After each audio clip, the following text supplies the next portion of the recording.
Bismillahirrahmanirrahim. Assalamualaikum warahmatullahi wabarakatuh. Perkenalkan, nama saya Nurul Fakira Sultan. Saya dari kelas PJKRD dengan NIM 2003 0150 1056. Baik, di sini saya akan mempresentasikan PowerPoint yang sudah saya buat tentang perkembangan olahraga di sekolah. Yang pertama adalah kursus makna perkembangan olahraga di sekolah. Sejalan dengan perkembangan dari waktu ke waktu, perkembangan olahraga di sekolah telah mengalami perubahan-perubahan. Hal ini nampak dari perubahan nama yang digunakan dari suatu periode, mencerminkan pula makna dan bentuk aktivitas olahraga yang dilakukan saat itu. Dalam perjalanan masa sejarah, perkembangan olahraga di sekolah kita mengenal beberapa periode atau masa perkembangan, yaitu A. Masa gerak badan 1945 sampai 1950. B. Masa pendidikan jasmani 1950 sampai 1961. C. Masa olahraga 1961 1966. D. Masa olahraga pendidikan 1966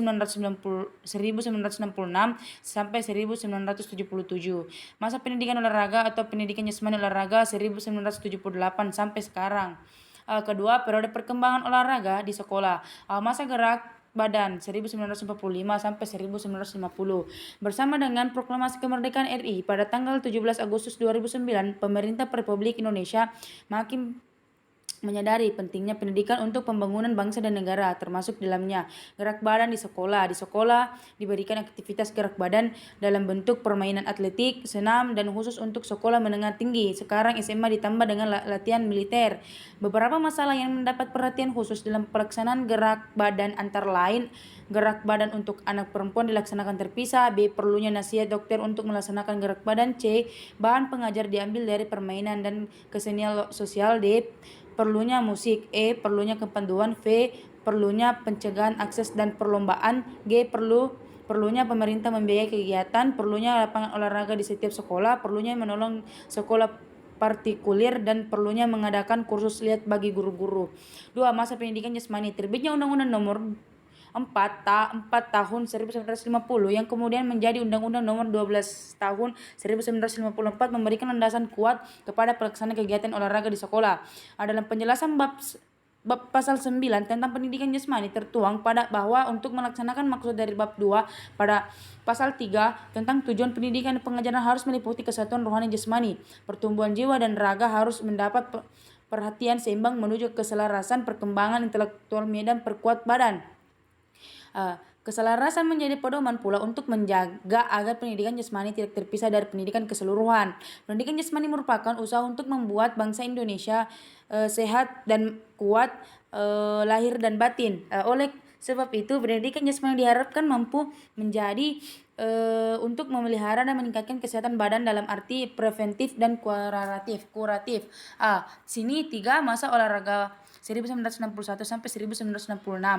Dipercayanya Jakarta sebagai tuan rumah Asian Games menulai perubahan struktural Departemen Pendidikan dan Kebudayaan. Bila pendidikan menjadi jawaban pendidikan jasmani, perubahan itu secara politik dirasa kurang tepat karena Asian Games diharapkan menjadi forum tempat bangsa Indonesia membuktikan kemampuannya dengan mengukir prestasi tinggi baik dalam cabang-cabang olahraga yang dipertanding maupun dalam organisasi penyelenggaraannya. Mempertimbangkan potensi pelajar sebagai bibit olahraga yang dapat dijadikan landasan kerja yang cepat memberikan hasil, maka dikeluarkan surat keputusan Menteri Olahraga dan Menteri Pendidikan Dasar dan Kebudayaan tentang keinginan untuk memberikan bimbingan dan pengawasan dalam melaksanakan program olahraga belajar.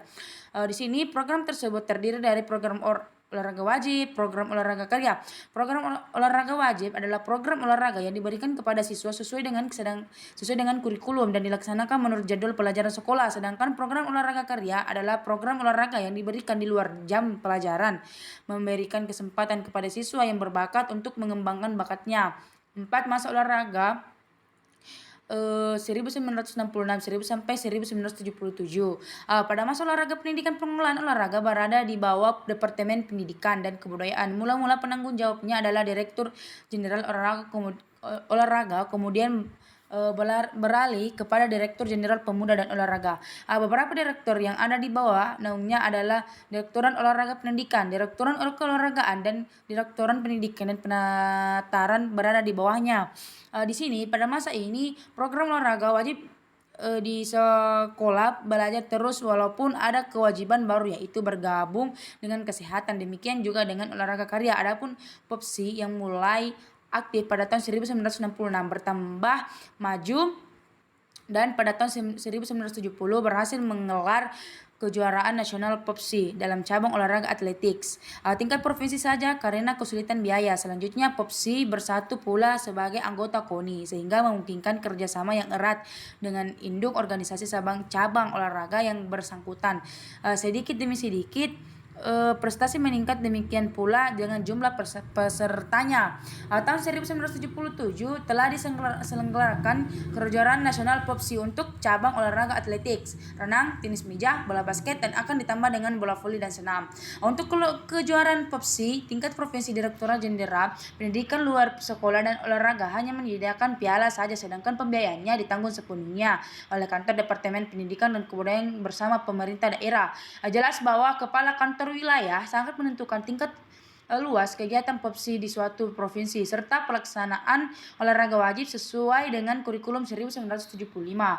Kita lanjut slide ke-12. Dengan adanya Direktur Jenderal Pendidikan Luar Sekolah, Pemuda dan Olahraga dalam struktur baru Departemen P dan K yang digusur tidak hanya SMOA tetapi juga STO yang sebelumnya berada di bawah. Pemindahan STO di Direktorat Jenderal Pendidikan Tinggi memakan waktu lebih lama karena pemasangannya lebih rumit. Baru pada bulan Mei 1976 STO diintegrasikan ke dalam IKIP dan menjadi Fakultas Keguruan dan Keolahragaan. Ini berlaku bagi kota-kota yang ada di IKIP-nya STO. Banjarmasin dan Solo diintegrasikan ke universitas setempat. Slide ke-13, masa pendidikan olahraga dan penjaskes 1978 sekarang.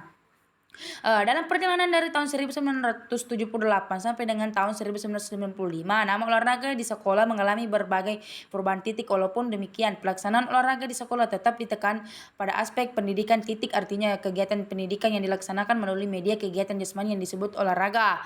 Perubahan nama-nama tersebut turut adalah pendidikan olahraga, kesehatan, pendidikan olahraga dan kesehatan, dan terakhir bagaimana tertantum dalam kurikulum pendidikan dasar 1993 dan kurikulum mencegah umum 1995 adalah pendidikan jasmani dan kesehatan. Adanya perubahan-perubahan demikian dengan diartikan adanya dinamika yang tinggi dalam konsep penyajian olahraga di sekolah. Akan tetapi dari sisi lain dapat diartikan sebagai kurang mantapnya konsep penyajian di sekolah. Urgensi penjaskes, pendidikan jasmani dan kesehatan yang diberikan di sekolah memiliki peran yang sangat sentral dan pembentukan manusia seutuhnya. Pendidikan jasmani tidak hanya berdampak positif pada pertumbuhan fisik anak, melainkan juga perkembangan mental, intelektual, emosional, dan sosial. Diberikannya penjaskes sebagai rangkaian isi kurikulum sekolah bukanlah tanpa alasan, karena kurikulum yang merupakan seperangkat pengetahuan dan keterampilan merupakan upaya sistematis untuk membekali siswa atau peserta didik untuk mencapai tujuan tertentu. Dalam hal ini adalah menjadi manusia yang lengkap dan utuh. Tidak ada pendidikan yang lengkap tanpa pendidikan jasmani, dan tidak ada pendidikan jasmani tanpa media gerak. Karena gerak sebagai aktivitas jasmani merupakan dasar alami bagi manusia untuk belajar, mengenal dunia dan dirinya sendiri. Sayangnya peran sentral dalam makna pendidikan jasmani masih berkutat pada tataran konsep dan retorika, belum diimbangi dengan kenyataan praktis di lapangan. Banyak faktor pendidikan anak menyatakan bahwa pendidikan jasmani penting diberikan kepada anak, tetapi dalam kenyataannya jam pelajarannya terus dipinggirkan. Misi pokok pendidikan jasmani seringkali belum dapat dipahami oleh banyak orang sekalipun itu pendidik.